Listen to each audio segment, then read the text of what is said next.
Happening, APLers, here with a week one preview. We've had two games played already, as everybody probably knows and probably watched. The four teams that played were all big fantasy teams, so we got a pretty good tell on some of these matchups after two games and going into the weekend. But we'll run through them anyway, just to talk through them. So Greg Corey is the first matchup that we have here, and Greg is got a little choice here at quarterback. He's got Trevor Lawrence or Brock Purdy to start, and he's going with Lawrence over Purdy. I think that makes sense. Purdy has the Jets. It's a tough matchup, and Lawrence gets the Dolphins in a game that there should be a lot of points scored. I think it's one of the higher over-under games for the week. And presumably the Jags are going to have to throw a lot to catch up. So Lawrence looks like a pretty strong play there. I think the 324 might be low. Just coming from a guy that we haven't seen have a lot of huge games, you still just want to hope to believe that it can happen. So running back looks pretty good. Jonathan Taylor for $110, one of the higher projected running backs for the week. They're in another game that should be fun with the Colts and the Texans there. So potential for a lot of points. Pretty nice matchup, at least on paper. I mean, who knows what the defenses are really like and all that stuff. So we're guessing at some of that stuff. It's more. We think it's going to be a high scoring game. Is there potential for a lot of back and forth? James Conner at the Bills is in another one of those games where it feels like the Bills and the Cardinals should score a lot of points, and it should be a fun one to watch. So 85 points for Connors, pretty solid. A rematch of the playoff matchup last year, the Rams go to Detroit to play the Lions, and Puka seems to be healthy, and it's got a 94-point projection, which is pretty solid. And Greg will want him to beat that for sure to have a chance to take down Corey. Ayuk in the lineup. There's, as we talked about in the draft review, there's only 4 receivers on the team here. We got Ayuk and Odunze and Sutton. So Ayuk's in the lineup. I think I read something today that he'll likely be limited. He's still getting back in football shape and all that stuff. But the Jets are a tougher matchup, but I think is just a guy you got to have in the lineup. And then Greg's going Sutton over Odunze here. Read something about Keenan Allen might be 50-50 for the game, but is probably playing it. Obviously, if Keenan's out, I would go Odunze here, but it's probably a toss-up between those two guys. So Sutton will be really interesting to watch and see if we're hoping for more than like a 63 points. Obviously hoping for more than that, but is he more consistent than that? Don't have a lot of hope, but we'll see. Corey, he's had a bunch of guys play. So Mahomes went for 326 on Thursday night. It's fine. Not super great, but fine. Josh Jacobs, another let's say fine performance, 106 points from the running back. He'll take that. Hoping for a little more. Looked a little bleak early, and then things got going in the second half. Again, as we talked about earlier this week, Corey's in a tough spot here for a little while at running back. So Eckler is the number 2 running back. Definitely want to have more than 60 points projected at your running back 2 spot, but that's where we're at. This week, we'll see if Eckler is any shred of the old guy or if he's just strictly a passing down guy. Seems like just a passing down guy. Other 2 receivers for Corey are good. Browns Cowboys game here for Murray should be good. And the Bears Titans should be fun to see what Caleb can do with DJ Moore. So feel pretty good about those matchups. And then Kittle against the Jets on Monday Night Football is fun. 112 points projected there. Kickers. I just have 75 for all the kickers. It's really hard to know what they're going to do. Defense for Greg looks pretty strong. All the guys over 40. 986 is the total for Greg. The Mark Andrews 30 on Thursday night really puts a damper on things here. So Greg needs something to go wrong for Corey to try to equal out that 30 points from Andrews. Corey's kicker defenses, a little under Greg's, but still 1,100 points is Corey's projection here with the solid start. The A.J. Brown 144 is obviously that 67-yard touchdown is a huge deal there. So Corey's off to, I'd say, a pretty solid start. And I think Corey's great start sustains. Kittle against Ayuk and Zerline on Monday Night Football, but Kittle closes it out against those guys. We'll see if he needs to do a lot. But Corey off to a 1-0 start. Greg starting 0-1 is the call here. Next matchup is Ryan and Solomon. So Ryan's got some interesting stuff going on. We got Josh Allen at quarterback, obviously. No real questions there. Against the Cardinals at home. Seems like a great spot. He's the #1 quarterback for the week in the projections. So really good. Like that matchup a lot. ETN and Rashad White are the running backs. ETN's in that Jags Dolphins game that we talked about, so we like that. And then Rashad White against Commanders. Seems like a good spot. The Commanders were pretty bad last year. Not sure they're any better this year than a new coach, but a few new players, but overall probably not great. So two good projections there for Ryan at running back with the 96 and the 94. Wide receiver gets a little interesting. So Jamar Chase is obviously not in the starting lineup here for Ryan. We're unsure what's going on with him, if he's going to play, and if he's going to play, is he going to be effective or is he going to be a bitch because he didn't practice and is holding out for more money, even though he has 2 years left on his deal. So Ryan's taking the route here of we're not going to start Chase until we see what happens tomorrow. He's got Keon Coleman in at the wide receiver 3 spot. It's got the hookup with Josh Allen there. Still wonder if JSN is a better spot there than Keon Coleman. Just hard to know what you're gonna get from the rookie, and lots of hype on JSN in the offseason.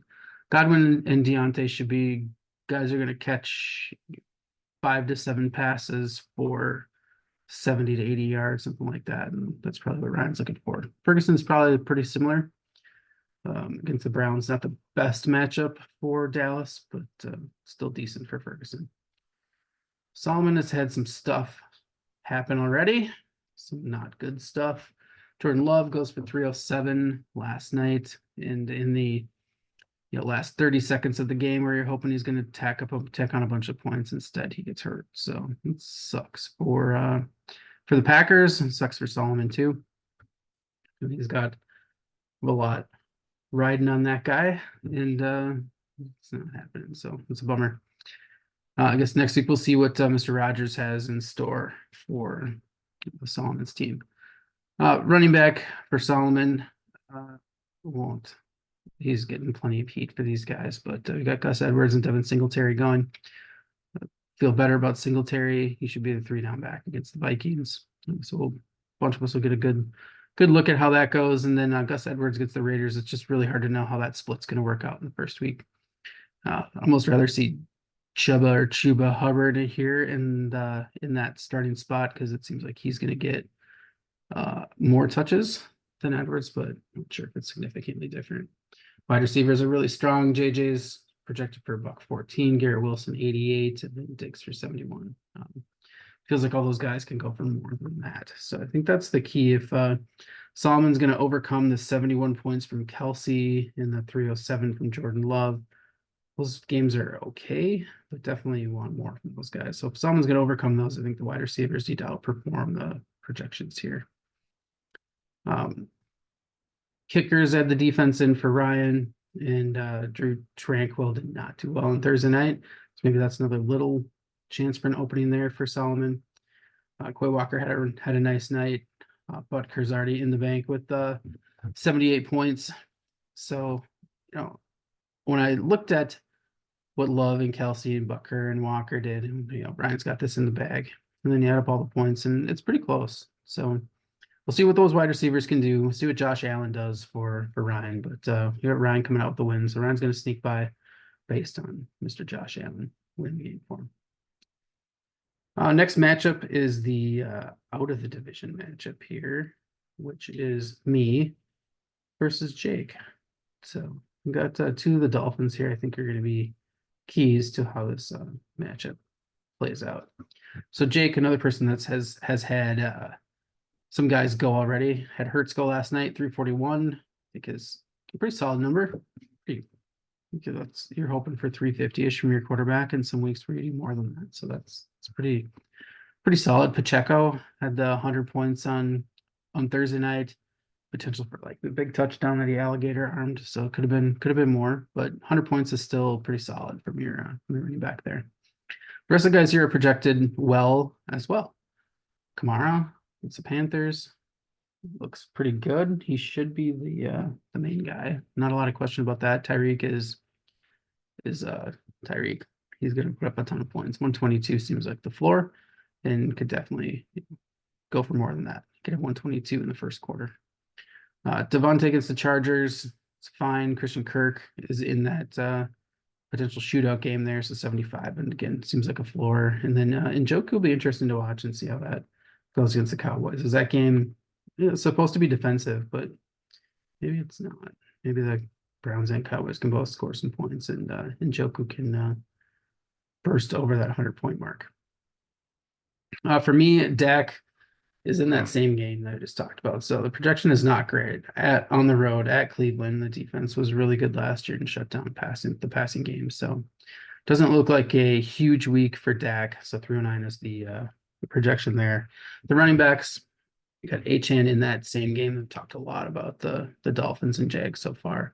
So we'll see what the workload split is here in Miami. If Achane gets more of the workload than Mostert, and they're talking about maybe 4 guys carrying the ball here, then 92 is a base. But if that workload is split between Jalen Wright and Mostert and Achane, then it's not going to be great. So we'll see how that plays out. Mixon against the Colts, not expecting anything huge, but should be a high-scoring game. Mixon should have chances to score and get some yards. Should be fine. London and Marvin Harrison, I feel good about those guys. 82 and 83 points seems low, but Harrison, obviously, it's his first game. We'll see how that all that plays out. McBride against the Bills. It's fun. Bills Cardinals game should be good. So I like the 118, potentially more there. Throwing the defense, Jake's defense is pretty strong. David and Zaire Franklin are both elite guys. Ernest Jones will be interesting to see what happens with the team change late in the game there. My guys should be fine too. I had to pick up a guy because Devin White didn't play last night. So in the end, have Jake coming out with the victory here. So Jake starts out 1-0. I think the big guns are probably the difference maker here. So we got Tyreek that can pair up with the Pacheco and the Hurts games to just, I think, outdo what my guys can do. I just don't think they quite have the upside that Jake's guys have. So we'll move on to Sade and Tank. Bijan versus CD. I think this matchup looks like a lot of fun, and it is, spoiler alert, extremely close how the projections play out here. So got the Sade offense. We have CJ Stroud against the Colts at noon. That should be a fun game. Definitely going to be watching that one to see how it goes. 338 for Stroud. You're hoping for more than that. You're really going to want to see if this Texans offense is a high flying, passing the ball all over the place, or if they're going to be kind of balanced like they were last year.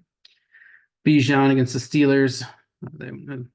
They've talked about they would just want to feed him the ball all the time. So we'll see if that's what they're going to do. But definitely excited to watch that as well. The receiving crew, Debo, still think he's a great value in the 6th round there. So Debo against the Jets on Monday Night Football will be fun. We get to watch Malik Neighbors go against the Vikings firsthand for a bunch of us. So we'll see if Daniel Jones can get him the ball. And then Cooper Kupp, is he himself or is he a shell of his former self against the Lions on Sunday night? And so they can score points on both sides of the ball on Sunday night with Cooper Kupp and Laporta. So those projections seem, I think, strong on a few of the guys, and then I think the receivers can outperform their numbers there. On the Tank side of the ball, you got Tua against the Jags. Talked a lot about that game. 335 for Tua. Could be more. Just depends how the game flow goes. Again, in the Sunday night game, we got Kyren going there for Tank. Against the Lions, 93 points seems fine. Could be more. It's just going to depend on how that split works. What Quorum does, what the punt returning stuff that's been all the talk does. And we'll see. James Cook against the Cardinals, really good spot. 98 points. Seems solid. Seems like you could do more. CD against the Browns, 111. Seems like a floor there again. Pittman will be interested to see what Richardson can do if he can feed him the ball. or not. And then Kincaid against the Cardinals. It's kind of fun. The two guys that played already, Henry and Zay Flowers, they both disappointed and kind of cancel each other out there with point totals are fairly similar. Today's got the kicker in at 57. He missed a 50-plus yarder that could have made that maybe a difference maker kind of score, but it's not there.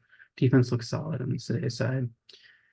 Tank still gets the kicker going on Monday Night Football, and defense looks solid here too. So it's an 8-point margin of today squeezing by Tank, but Sunday night and Monday night will be really fun to watch in this. So Sunday night we'll have Cup and Laporta against Kyron. And then Monday night, we'll have Debo and Fred Warner, always a favorite on the Monday Night Football group there. And then against Tank's kicker and Moody. So this one will probably, I would think, come down to the wire on Monday night to see how it's going to play out. And then, these first four matchups have just been just fun and games. The last one is the one that everybody's looking forward to. So we get the big extra picks guys here. We get Ross and Daggy. The guy's been running his mouth since the middle of last season. He's going to trash everybody this year. Goes up against the guy who made some moves with his draft picks and looked like it's paying off as of last night. So Ross is going with Jared Goff instead of Joe Burrow at quarterback. Seems like the smart play. Not sure who Joe Burrow is going to throw to. Doesn't sound like T. Higgins is going to play. Maybe Chase isn't going to play. So I would roll with Goff as well. Should be fine at home. McCaffrey sounds like he's going to play. Added as has been discussed in the group chat. It's fun. That McCaffrey's got the Achilles injury. He's listed as questionable. I can't say he's going to play, but how great would it be if we get through the games tomorrow and then McCaffrey's out on Monday Night Football and it's a difference maker. It'd be pretty fun. Coupled with Goff in the Sunday night game is Jahmyr Gibbs, 101-point projection. Really good projection. Should be fun to watch him. Probably could do some more. Wide receiver spots here. You got Nico, Olave, and Waddle. 82, 85, 84 for those guys seems low for each of them, and they could all outperform that. They all seem to be in decent games. I'm just not sure how the Saints-Panthers game will go, but it's going to be in decent games. Pitts, I think, is the difference maker here. If he's what he has been for most of his career, it'll be below 96 points. It'll be a big issue for Ross, but if you listen to Matt Berry, he certainly has a skill set to be the number one tight end in fantasy football. So all eyes on the Falcons offense and Kyle Pitts for this matchup. Daggy on the offensive side has Kyler going against the Bills. Probably going to need to score a lot of points. 306 seems kind of low, so maybe there's some upside there. Brees against the 49ers is a tough matchup on Monday night, but if McCaffrey does play, this McCaffrey versus Brees Hall for the win should be fun. Saquon went nuts last night. 3 touchdowns, looked really good for the Eagles. 194 points is a great start for Daggy. Amon-Ra at 102. That's he scores like just around 100 points, if not more, like every week. That looks good. Evans against Commanders. DK against the Broncos. Those guys are in the mid to low 80s. Seems fine. And then Ingram against the Dolphins. Talk about that game. There's a lot of starters in that Dolphins Jags game. So Ingram looking to outperform Pitts by about 20 points. So adding the kickers and defense here for Ross. Ross's defense is good. Roquan had a nice game. Didn't get called for that push on Mahomes out of bounds, but nice game at 43 points on Thursday. And then Daggy's guys look pretty close to equally strong, but maybe a surprise. We got Daggy coming out with a 70-plus point win here. We get the Saquon start. His book ended by Brees outdueling Jordan Mason on Monday Night Football. So Douge comes out with a big Week 1 victory over Ross and sends Ross reeling. That's my thoughts. So just to run it over again: Corey over Craig, Brian over Solomon, Jake over me, Sade over Tank, Take over Ross. That's it. Hope everybody enjoys football tomorrow and Monday, and I'll be back sometime this week to recap week 1 and see what the big storylines are. Talk to you guys later.